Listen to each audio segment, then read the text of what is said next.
बिस्मिल्लाहिर्रहमानिर्रहीम। Travel with Asad की एक नई और दिलकश वीडियो के साथ मैं हूं असद अली।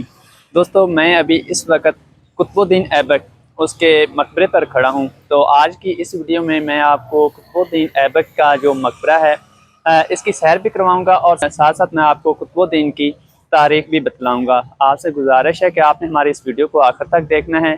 अगर चैनल को भी तक आपने सब्सक्राइब नहीं किया तो चैनल को सब्सक्राइब कर लें, ताकि जो हमारी लाहौर को एक्सप्लोर करने की नई आने वाली वीडियोस हैं वो आप तक मिलती रहें।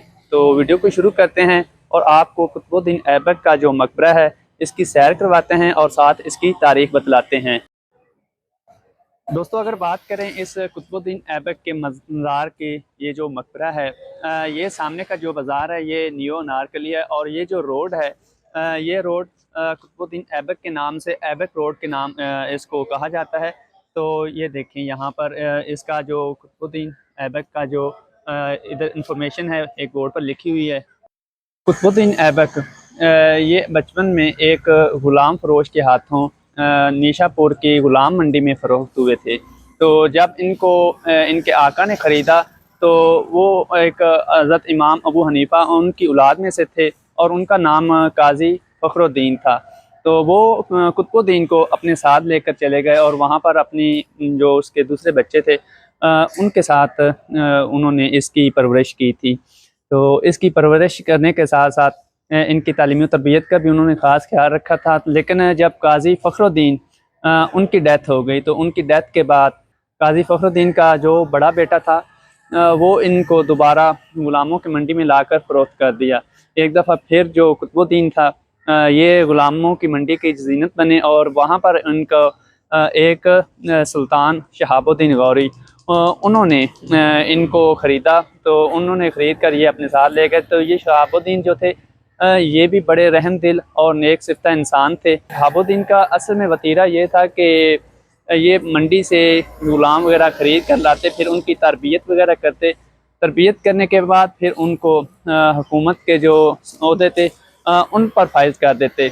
और यही वो शख्स था जिसने ख़ानदान ग़ुलामा की बुनियाद रखी थी। जब कुतुबुद्दीन ऐबक को जो शहाबुद्दीन गौरी है ये लेकर गए तो उस वक़्त जो अफ़गानिस्तान पर हुकूमत थी वो थी उनके भाई बड़े भाई की हुकूमत थी। और उनकी भाई की वफ़ात के बाद जब शहाबुद्दीन गौरी सुल्तान बने तो फिर उन्होंने अजमेर और दिल्ली को फ़तह किया। जब उन्होंने अजमेर और दिल्ली को फ़तह किया तो तब उन्होंने ये कुतुबुद्दीन ऐबक को इस अजमेर और दिल्ली का सुल्तान बनाया और ये जो इलाके थे दोनों ये इनके जो मतहत किए। 1206 में शहाबुद्दीन गौरी जब अफ़गानिस्तान वापस जा रहे थे तो तकरीबन रास्ते में गखड़ मंडी के करीब गखड़ राजपूतों ने इन पर एक कातलाना हमला किया और शहाबुद्दीन गौरी इस हमले के नतीजे में जान बहक हुए। सुल्तान शहाबुद्दीन गौरी की वफ़ात के बाद जब सुल्तान महमूद गौरी तख्त की मसनद पर बैठा तो उसने अपनी सल्तनत को दो हिस्सों में तकसीम किया।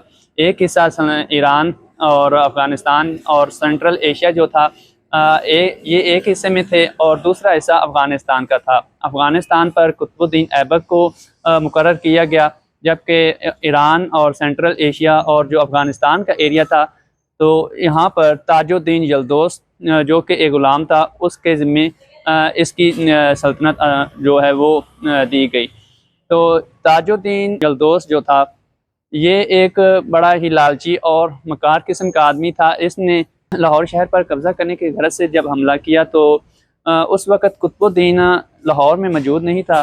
तो लाहौर की मसनद को दोबारा हासिल करने के लिए कुतुबुद्दीन ऐबक ने ताजुद्दीन यल्दोस पर हमला किया, जिसके नतीजे में ताजुद्दीन यल्दोस जो था ये शहर लाहौर छोड़कर भाग गया और कुतुबुद्दीन ऐबक ने इसका पीछा करते करते अफ़गानिस्तान तक पहुंचा और इसको अफ़गानिस्तान से भी भागने पर मजबूर कर दिया।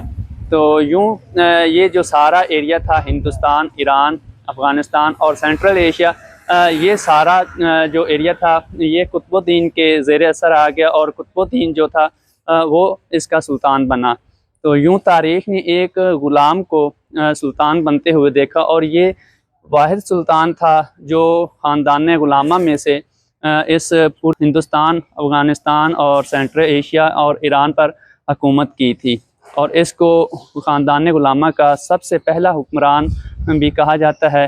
कुतुबुद्दीन ऐबक 1210 में लाहौर में जुगान खेल रहा था कि इसका जो घोड़ा था वो कुल्लाबाजी खाकर इस तरह गिरा कि ये जो सुल्तान कुतुबुद्दीन ऐबक था ये उस घोड़े के नीचे आ गया। जब ये उस घोड़े के नीचे आया तो इसकी जो पसलियाँ थी वो फेफड़े और गुर्दे वगैरह में इस तरह धंस गई कि उन ज़ख्मों की ये ताब ना लाते हुए खाल के हकीके से जा मिला। तो इसका जो मकबरा है अनारकली बाज़ार और ऐबक रोड इसके साथ यहाँ पर बनाया गया था। कहा जाता है कि जब इसका ये जो मकबरा बनाया गया था तो यहाँ पर एक वसी अरीज़ बाग भी था।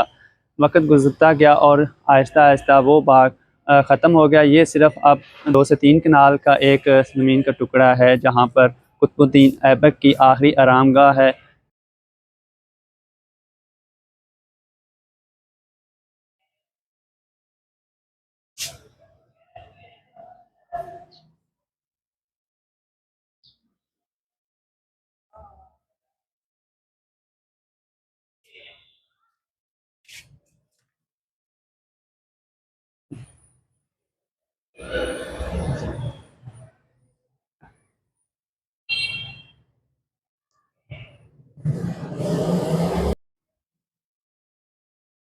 ये संगमरमर का जो जालियाँ बनी हुई हैं इंतहाई नफासत के साथ इसका काम किया गया है और सारा संगमरमर और नीचे फर्श में भी संगमरमर। इसकी रेनोवेशन बाद में की गई थी क्योंकि पहले ये इसकी हालत बहुत खस्ता हालत थी और वालट सिटी ऑफ लाहौर उसने इसकी रेनोवेट इसको किया था।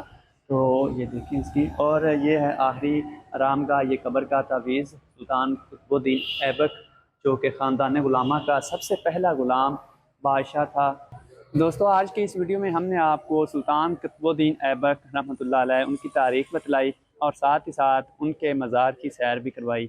उम्मीद करते हैं आपको ये हमारी वीडियो पसंद आई होगी। इस वीडियो के साथ मुझे दीजिए इजाज़त, फिर आपसे एक नई वीडियो के साथ मुलाकात होगी। तब तक अपना ख्याल रखिए। अल्लाह हाफिज़।